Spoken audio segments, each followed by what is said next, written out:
Tales and talks प्रस्तुत करता है संडे सीक्रेट्स। यह वीडियो पूरी तरह से काल्पनिक है। इसमें बताए गए सभी पात्र, घटनाएं और स्थान लेखक की कल्पना का परिणाम है और वास्तविकता से कोई संबंध नहीं रखते। इस कहानी का उद्देश्य केवल मनोरंजन करना है और इसे किसी भी वास्तविक व्यक्ति, स्थान या घटना से जोड़कर न देखा जाए। नमस्ते और स्वागत है आपका संडे सीक्रेट्स में। मैं हूँ अनुराधा और ये है मेरी दोस्त कृतिका की कहानी सन्नाटों की गूंज। ये कहानी शुरू होती है मेरे बचपन से। जब मैं छोटी थी मैं अक्सर मौत के बारे में सोचा करती। मौत के बाद क्या होता है, आत्मा कहाँ जाती है?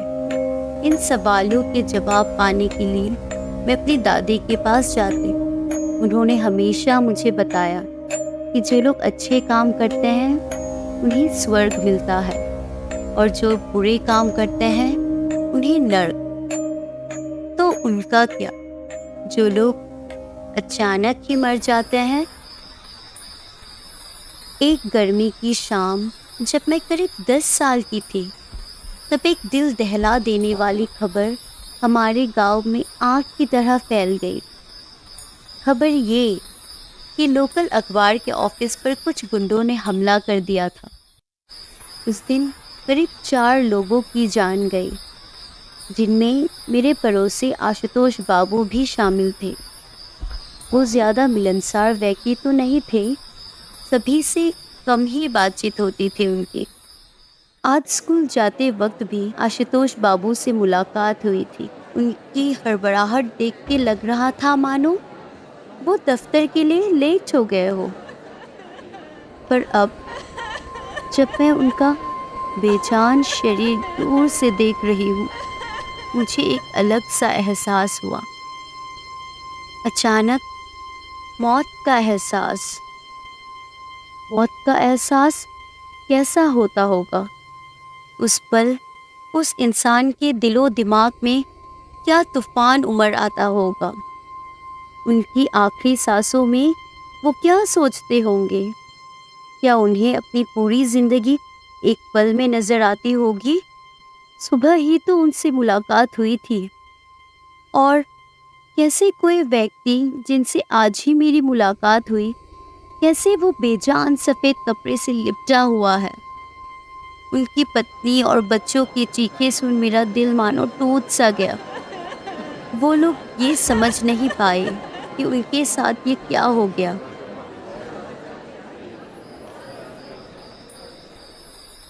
इस भयानक हादसे के बाद उनकी फैमिली दूसरे शहर में बस गई।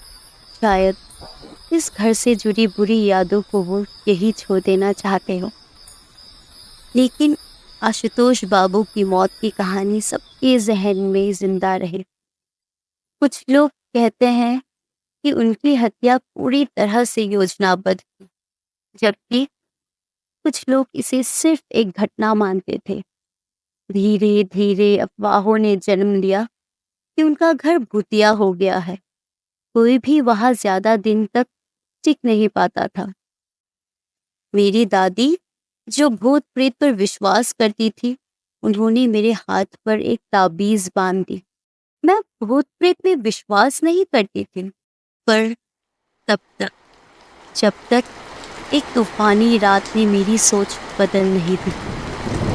बाहर तेज बारिश हो रही थी और जल्दी ही बिजली चली गई। हमारा इलाका अंधेरे में डूब गया।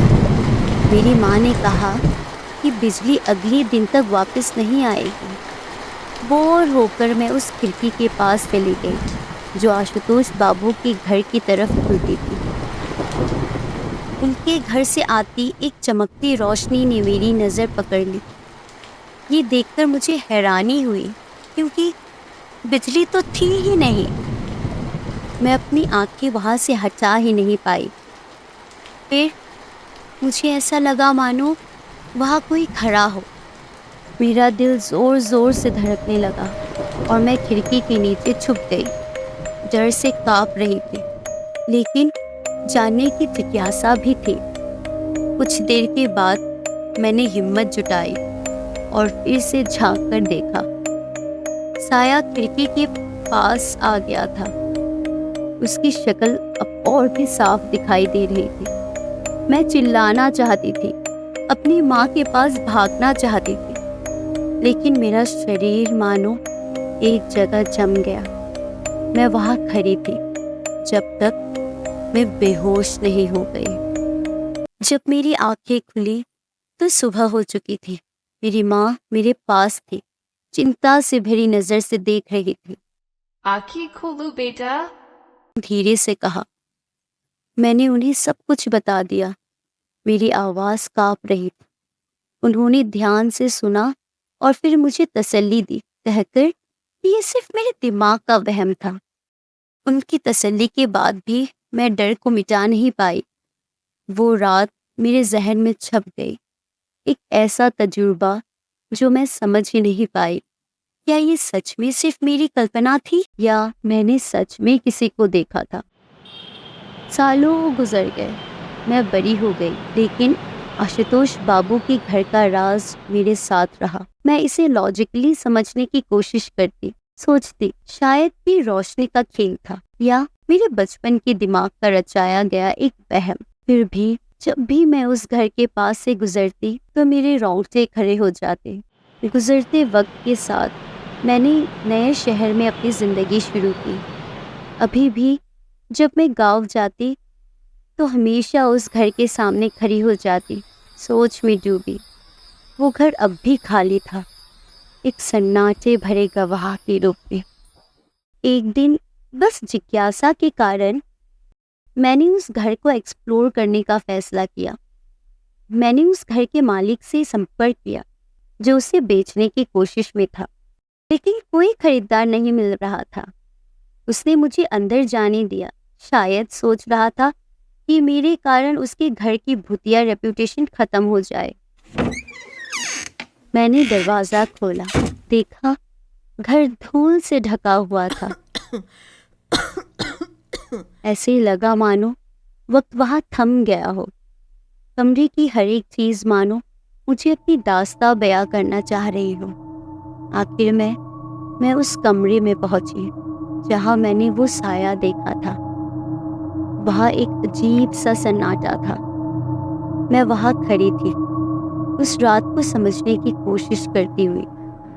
अचानक एक हवा का झोंका आया और खिड़की खुल गई और सारे दरवाजे जोर से बंद हो गए। मैंने दरवाजा खोलने की कोशिश की पर नाकाम। पूरे कमरे में अजीब सी ठंडक का एहसास होने लगा। कानों में उनकी पत्नी और बच्चों की रोने की आवाजें गूंजने लगी। लगा जैसे कोई अपनी मौजूदगी महसूस करा रहा हो। मेरा दिल तेज धड़कने लगा। एक पल के लिए ऐसा लगा कि पीछे से किसी ने कंधे पर हाथ रखा हो। डर से झटके से मैं मुड़ी, पर वहां कोई नहीं था। मैं यहाँ से भाग जाना चाहती थी, पर मैं जैसे जम ही गई थी। अचानक एक धीमी आवाज़ सुनाई पड़ी। मेरे ध्यान से सुनने पर लगा कि कोई मुझे मेरे नाम से पुकार रहा हो। मुझे लगा मेरी सांसें रुक गई है। मैं बेहोश होने वाली थी। मैं कैसे निकली ये अब तक मुझे समझ नहीं आया। जब सब कुछ भयानक और अंधेरा था तब मुझे एक आवाज़ सुनाई दी। ये आवाज़ मेरी दादी की थी जो मुझे बुला रही थी। पहले तो लगा कि ये भी कोई भ्रम है, पर आवाज़ इतने प्यार से भरी थी कि मैंने हिम्मत जुटाई और उस दिशा में चलना शुरू किया। हर कदम के साथ डर कम होता गया। जैसे ही मैं उस रास्ते पे चली, एक खिड़की नजर आई जहाँ से रोशनी अंदर आ रही। मैं दौड़ी और देखा वो दरअसल एक दरवाज़ा था। मैंने अपनी पूरी ताकत लगाकर दरवाज़ा खोला। बाहर निकलते ही ऐसा लगा मानो जैसे सब कुछ नॉर्मल हो गया हो। मेरा दिमाग इमोशंस से भर गया। सालों तक मैंने उस अनुभव को समझने की कोशिश की, लेकिन कभी भी पूरी तरह से समझ नहीं पाई। क्या मैंने वास्तव में कुछ अलौकिक देखा था या ये सिर्फ मेरे दिमाग का खेल था? ये सवाल हमेशा मेरे साथ रहा। जब भी मैं अपने गांव वापस आती तो मैं हमेशा उस घर के सामने खड़ी हो जाती, सोच में डूबी। एक दिन मैं अपने घर के पास से गुजर रही थी तो मैंने देखा कि उस घर को फिर से बेचा जा रहा है। मैंने मालिक से दोबारा संपर्क किया और उन्होंने मुझे अंदर जाने की अनुमति भी दी। जब मैं अंदर गई तो सब कुछ वैसा ही था जैसा मैंने उसे छोड़ा था। धूल, सन्नाटा और वही यादें। मैं फिर से उस कमरे में पहुंची। खिड़की अब भी खुली थी और एक हल्की हवा चल रही। मैं वहां खड़ी थी उस रात को याद करती हुई। अचानक मुझे एक हल्की सी आवाज सुनाई दी। ये वही आवाज थी। मैंने गहरी सांस ली और अपनी आंखें बंद की। जब मैंने उन्हें फिर से खोला तो मैंने देखा कि साया मेरे सामने खड़ा था, लेकिन इस बार मुझे डर नहीं लगा। साये ने मेरी ओर देखा और मैं समझ गई, शायद ये आशुतोष बाबू ही थे, तो शायद अपनी मौत के बाद से ही शांति की तलाश में थे। मैंने आंखें बंद की और मन ही मन उन्हें अलविदा कहा। जब मैंने अपनी आंखें खोली तो साया गायब था। मुझे एक अजीब सी शांति का एहसास हुआ। शायद ये आशुतोष बाबू का अलविदा कहने का तरीका था। अब मुझे उस रात का डर नहीं है, बल्कि मुझे एक जुड़ाव का एहसास हुआ। एक याद जो हमें याद दिलाती है कि कुछ राज को अनसुलझा छोड़ देना ही बेहतर होता है। तो यही तक थी ये कहानी। अगर आपको हमारी कहानी पसंद आई हो तो कृपया लाइक, शेयर और सब्सक्राइब करना न भूलें। हम हर रविवार को आपके लिए लेके आएंगे ऐसी ही नई और रोमांचक कहानियाँ।